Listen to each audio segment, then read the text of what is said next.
Duniyaa fakkeenya dubartootaa, fakkeenya shamarranii, fakkeenya hawwatiiti hundumaan taate. Duniyaan dhugumatti baay'ee nu gammachiiftee baay'ee gammanne ati baga gammadde siin jenna. Sababni isaallee maaliif gammadde? Maaliif atis gammadde? Dhuguma baay'ee takati gammadde. Dubartii tanarraa waa hedduu baradhe. Dhaadattee jechuudha. Abbaa manaa kiyya hin deeffadhaa, hin dhiisu, dubartii biraatiin dabarseen kennu jettee kan dhaadatte duniyaadha jechuudha. Intalli kaleessa ani isa malee jiraachuu hin danda'u, akkas malee jiraachuu hin danda'u jettee murtee mataa isee murteeffatte sun har'a taate. Assalaamu alaykum warahmatullahi wabarakatuh. Jirtu akkam nagaa keessan fayyaa keessa seenan jecha anallee nagaa gootaa alhamdulillah galata rabbii. Warroonni maatii chaanaala keenyaa taatanii hamma ammatti subscribe godhuu, like godhuu, share godhuu, commentii adda addaa barreessuudha. Yoo nageettan hedduutti akka galatoomaa baay'ee isin galateeffadha isin jechuu barbaada. Asumaan ammallee viidiyoo keenya like gochuu fi share gochuu hin dagatinaa. Wanni isin jechuu barbaadu hojjechuutu akka kabajamtoota kiyya fakkeenya dubartoota akka nu taate duniyaadha jedhee ture. Sirriidha. Duniyaan dhaadattee agarsiiste jechuudha. Gootummaa isii, onnummaa isiitii fi akka abbaa manaa isii harka isiitii qabdu. Akka abbaa manaa isii dabarsitee dhalaa biraatiin kennu. Dubartii jechuun dubartii akkanaati. Dubartiin takka takka ol makaatee immoo abbaa manaa isii dabarsitee dhalaa biraatiin kennitee boodarra mootii imimmaan bootti jechuudha. Kun hin ta'u. Booda miira biraa keessa deemti. Kun hin ta'u. Dubartii jechuun akka duniyaa jechuudha. Duniyaa jechuun akkuma duniyaaf hin jettetti jabinna isii qabdee ofitti cimina ofii qabachuudhaan dubartiin mee waan gootu keessattuu dubartiin abbaa manaa isiitiif ciccitee qabattu dubartii jabduudha. Asirratti gorsa maalii barbaada?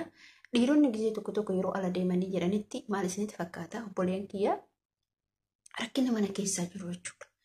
Rakkinni mana keessaa jiru dhiironni tokko tokko dubartii yarattuu, dubartiin dhiqanne, dubartiin dibatne, dubartii akkanumatti isin jedhanii of gadi dhiisanii, dubartii of qaqqabbii hin dandeenyetti, bifa biraa baasutti otoo hin taane, bifa biraa fudhachuu otoo hin taanetti, qaama rabbiinsi uume, bareechee rabbiinsi uume sanitti qulqullina kee haala gaariin haala bareedan eeggachuu qabda.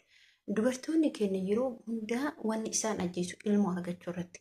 Nuti ilmoo arganne, erga ilmoo arganne mootiyyuu dhiirri dubartii bira laalu jettee rakkinna kanarraa ka'e of gadhiisuu dandeetti.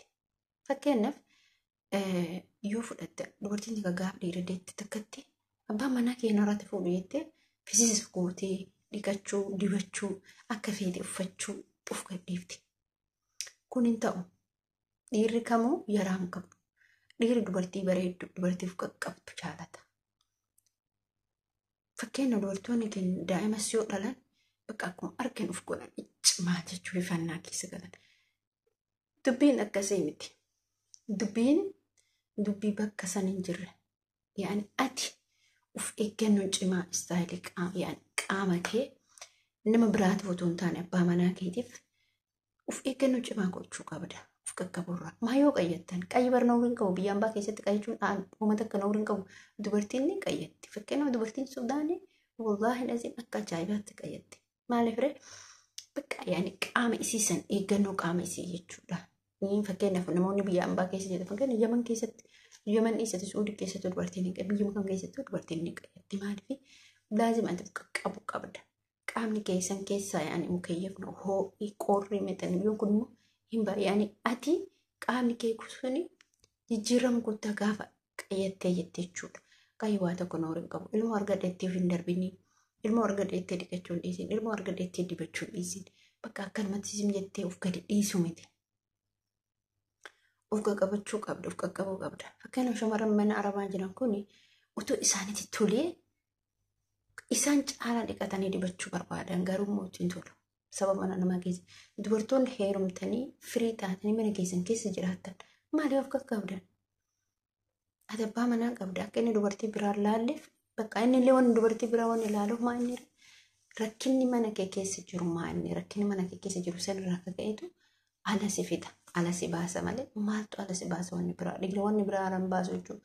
Rakkoo mana keessa jira rakkoo mana keessaa jiru san waan furachuu dadhabe yookiin dubartiin sun of qaqqabdu dadhabbiraa ala deema malee jaalatee ala hin deemu dhiira jechuudha. Dhiirri dubartii ulfooftu dubartii of qaqqabdu jaalata. Dhiirri dubartii xuriin irra buune jaalata. Ilmaan isillee jechuudha. Dhiirri dubartoota akkanaatiif du'a yoo isin eegale jechuudha. Biyyas ta'e biyya ambaas ta'e ati jireenya kee keessattuu of eeggannoo cimaa jira. gochuun dirqama kee jechuudha. Kanaaf of eeggannoo godha. Bitaattis mirgattis akka ajaa'ibaatti of eeggannoo gochuun dirqama keessan. Uumamaa qaama siifiyyuu bari ati gaafa of qaqqabdee maal jetteetti ati bakka sitti barata. Sakandii takka yoo bakka yaani sa'aatii sanitti fakkeenyaaf guyyaarra dhiqachuun qaama kee baratte sitti barataa hojii san dhaabdee yookiin immoo qaama keessan dhiqachuu dandeetta. Maaliif sitti barnoota yoo sitti ta'e waan sun jechuudha. Of eeggannoo waan hunda keessatti yoo kan gootu ta'e barnoota sii ta'a yeroo kamuu ati yaadatta ofii yaadatta. Yommuutuyyuu akkuma argite of goote immoo of gadhiisaa deemta. Qaamni keellee of gadhiisaa deema. Abbaan manaa keellee si jibbaa deema. Atillee of jibbaa deemta. Dhadhan ooltee bultuun. Diraamaa wayii irratti afaan Amaariffaatiin hojjetama. Abbaan manaa isaa dubartii yeroo hundumaa bakka mataan isii akkan ol dhaabataa garas jedhaa garana jedha. Bakka hin jiraamte akkanumatti bakka of gadhiiftee deemti. Nyaatu dhuguu rafu dhiqachuun hin jiru dibachuun hin jiru filachuun hin jiru mixilimuun hin jiru. Gaaf kan abbaan manaa isii irratti eegale. Dubartii biraa irratti yaani ifannaa dubartii tanaa jechuudha.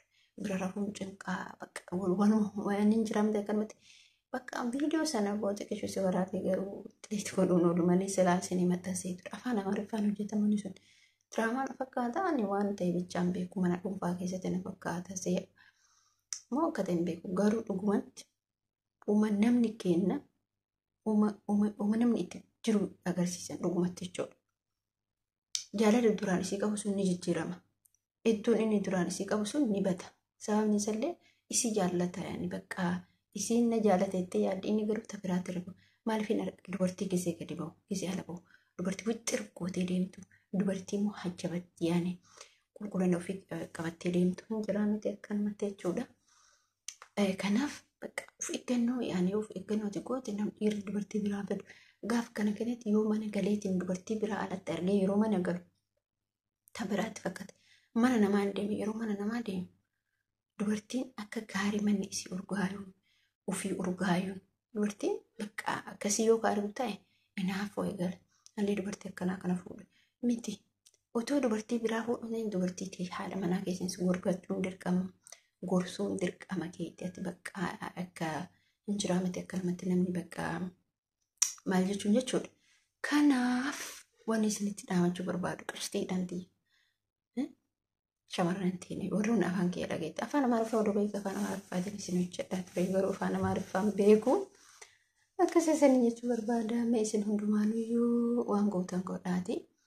Waan isin gootan of gadeen dhiisina of qaqqabaa dibadhaa dhiqadhaa bakka jireenya addunyaa kana hagam jiraatu jireenya addunyaa kana hagam kan jiraattu ati halkanii guyyaatti bakka of gadee dhiiftee akkanumatti hin jiraamti namni tokko bakka odumaan dhiqatanitti odumaan dibatanitti akkasumatti ka'ee immoo abbaa manaa isii bira dib jedhee gara fuudhu sun ammaa nama jibbisiisa. Sanimmaa keessa hin jiru.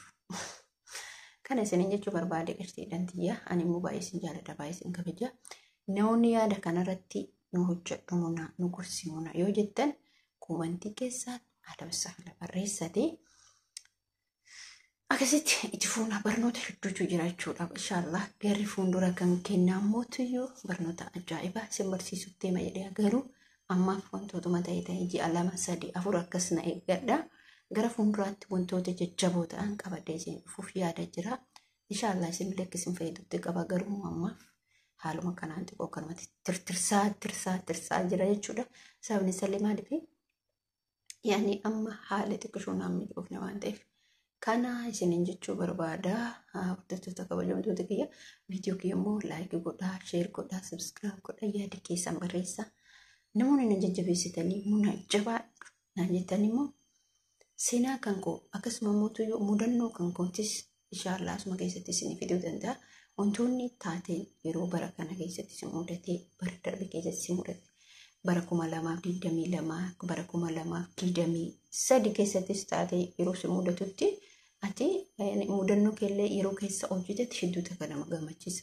Haasaa kan kee keessatti yeroo mudannoo keessa fiddu bakka hin jiraamte akkanumatti baay'ee si gammachiisa. Seenaa kee duraan waan keessa darbite san viidiyoo sun taasii ta'a. Deebitee gaafa dhageeffattu haasaa keessan maal keessa akka darbe ilmaan keetillee haati keenya waan keenya keessa darbe teessa sadarkaa kana geette gaafa hirmoo argatte. Kanatu jira jechuudha. Kanaaf hordoftoota kiyya. Ijoolleen warroonni gara YouTube hin dhufin akka gara YouTube dhuftanii namoonni yaada qabdan, namoonni mudannoo qabdan, namoonni seenaa garaagaraa qabdan, mudannoo biyya keessaa, mudannoo biyya ambaa gara gamooti hedduun warroonni qabatan yaada keessan ijoolleen hedduun dandeettii guddaa kan qabdan garuu immoo viidiyoo hojjechuurra kan sodaatan kottaa waa tokko rakkoon qabu. Anuu duraan jaanja'aan ture, dhama'aan ture. Garuu nama na jabeessee nama hedduutu jira. Gara yuutuubii chaanaalii kana odontanitti gara yuutuubii tokkotti ijoolleen na jabeessan shamarran odoon taane ijoollee dhiirati. Ijoolleen dhiiraa kun heddumatti kan na jabeessan abshir kanaan jedhan gara yuutuubii yeroo jalqabaa ofirratti ijoollee dhiiratii hedduu akka galatoofadha. Gara yuutuubii ammaa kanatti kan dhufe ka'umsa achii ka'een abdii odoon kutuutiin gara na dhufuutti hedduu akka gammada. Sababni isaallee jabinni ijoolleen sun na jabeessitee sadarkaa kanaan na ga'u isaatti baay'ee akka galateeffadha. Namoonni ni galateeffadhu ijoollee yuutuubaroota hedduun an otoo hin beekin waan eegi otoo hin beekin gargaaran hedduutu jira. Inshaallah viidiyootti aanutti ta'ee lamaffaa sadaffaatti ta'e ani immoo viidiyoo kana wanni hojjechuu dhabeef viyuu guddaa irratti subscribe guddaa irratti namoota kabajamuu qaban namoota galateeffatamuu qaban jedheetiniin kaadhe malee namoota na bira dhaabbatan hiriyoottan kiyya kiristaanaa kan musliimaa kana jajjabeessan tokkollee hin daganne. Kanaaf viidiyoon kiyya ammallee yaadni kiyya kun ammallee gara fuulduraatti akka hin dhaabne abdii qaba. Inshaallah waan nama namni nama galateeffanne rabbii ofillee hin galateeffatu. Galata namaa galchuun guddattee xiqqishoollee taate galata namaa galchuun homaa jiru jechuudha. Kanaaf viidiyoo kee isinitti dheeressee jira. Hamma viidiyoo biraatti walitti deebinutti. Assalaamu alaikum warahmatullaahi wabarakaatu. Turtiin keessan wanna hanga mana daawwattanii ani viidiyoo xiqqishoo ta'ee guddaa ta'ee kan irratti dabarsuu barbaadu yaada mataa kiyyaa akkasumas immoo wantoota namni irraa dubbachuu barbaadu dubbachuu irraa kun immoo dandeettii horachuu mataa kiyyaa fi haasa'uu kiyya akka na jabeessu ofitti amaneetiin hin jedha jechuudha. Sababni isaallee kaleessa akkam jira har'a akkam jira ka jedhu kanaaf tattaafachaa jira. Tattaafinna kiyya kana keessatti immoo ofitti gammada. Maaliif kaleessa fi har'a akka garaagarummaa ta'e waan hubadheef isinillee akka hubattan gara kana dhuftan abdii isinirra qaba. Kanaaf warroonni tiktookii irratti sa'aatii 24 gubaa ooltan gara yuutuub chaanaalii keessa mataa keessanii banattanii irratti yeroo keessan gubtan itti gammada. Kanaaf hamma viidiyoo biraatti walitti deebinutti. Assalaamu alaikum warahmatullaahi wabarakaatu.